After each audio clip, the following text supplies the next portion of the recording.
It's hard to bet against a King James-led team, but the East may be more open than in any point of his 8-year reign. Does one of the 7 likely usurpers have what it takes to knock him out of the NBA Finals? Here's what to watch for from each over the last week plus of the regular season. The Eastern Conference is in a weird place.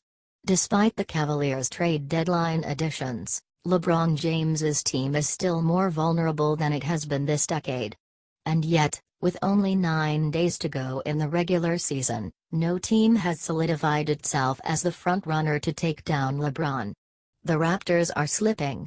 Kyrie Irving is out. So is Joel Embiid. John Wall just came back.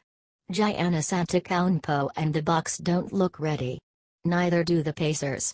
Meanwhile, Hassan Whiteside is more interested in complaining about his role than hustling for the Heat. The basketball gods are practically begging for another team to represent the East in the NBA Finals after 7 straight appearances by James-led teams, but the favorite, as of now, should still be James's Cavs. Still, it's a wide-open race, which gives the final stretch of the regular season a heavy dose of intrigue. Here's one thing I'll be watching for from each of the other 7 likely East playoffs teams to see if they can peak at the right time to pause LeBron's reign.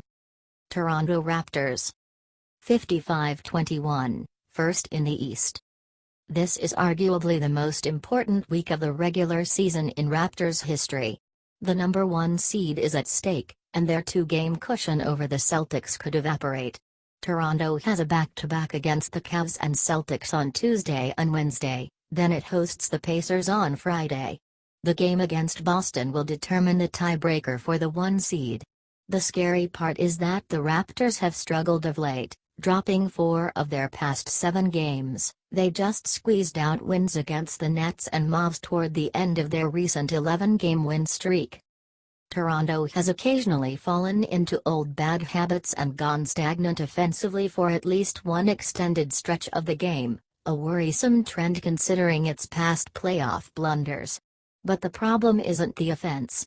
They're not jacking up mid-range jumpers, in fact, they're attempting more layups and threes, and they're still hitting shots. They've drilled over 40% of their threes. They torched the Cavs in the first half of their loss on March 21, and played good basketball for about 3 quarters against the Celtics on Saturday. DeMar DeRozan's shooting has fallen off a cliff, but the team, as a whole, is still racking up points. Defense is the primary concern. Toronto is forcing fewer turnovers, which means it's not getting into its transition offense as often. And its perimeter defenders have been turnstiles, allowing constant penetration that has put its bigs in tough positions, which leads to layups, drawn fouls, or kickouts for open threes for the opposition.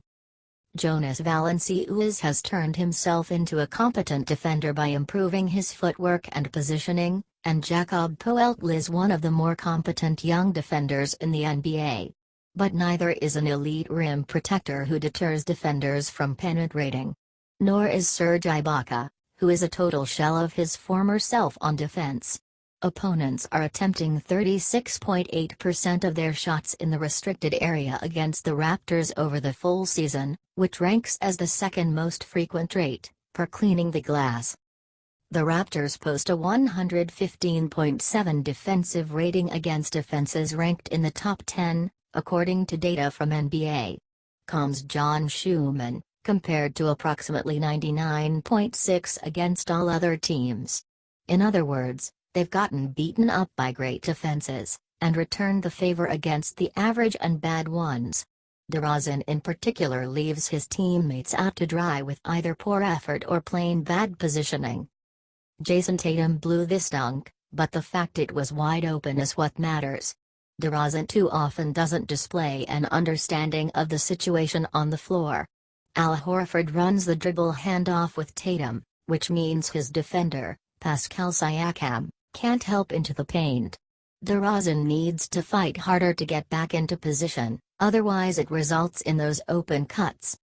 This is just one extreme example, and it's probably unfair to pick on the guy who carries their offense. But the Raptors haven't taken care of the little things on defense like they did earlier in the season. It could be that they're fatigued.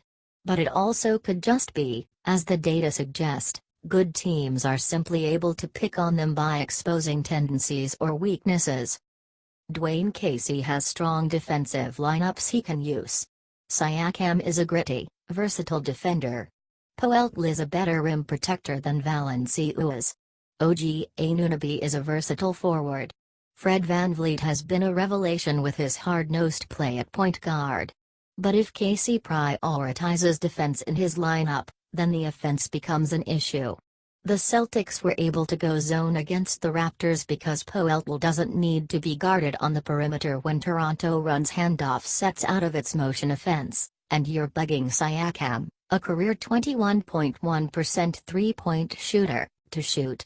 VanVleet is solid, but he's not a guy who will manufacture offense against set defenses. Though Anunoby has been hitting threes since returning from injury in mid-March, opponents still don't respect his shot, 36% on 2.6 attempts per game over the full season.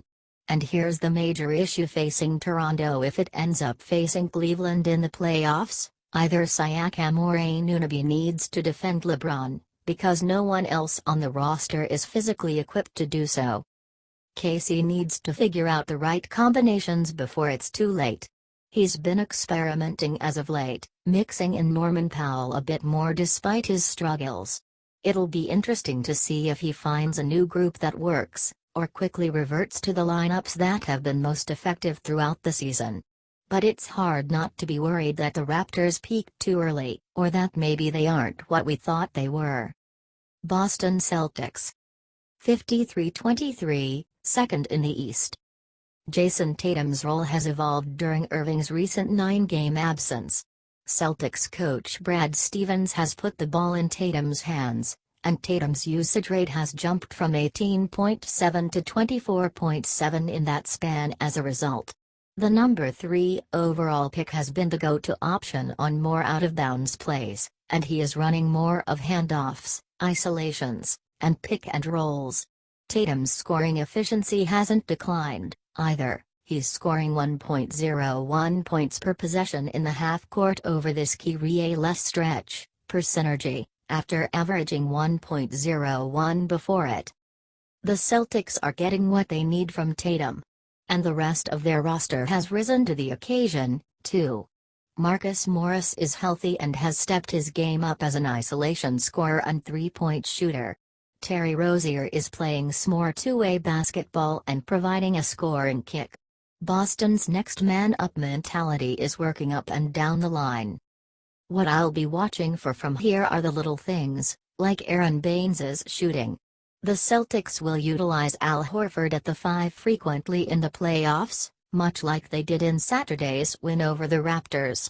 But with Daniel Theis out for the season, they don't have another big who can space the floor. Greg Monroe has been better, but he's still not a shooter. But Baines could be. He floated around the perimeter quite often on Saturday, brought the ball up once, and even made a pair of threes.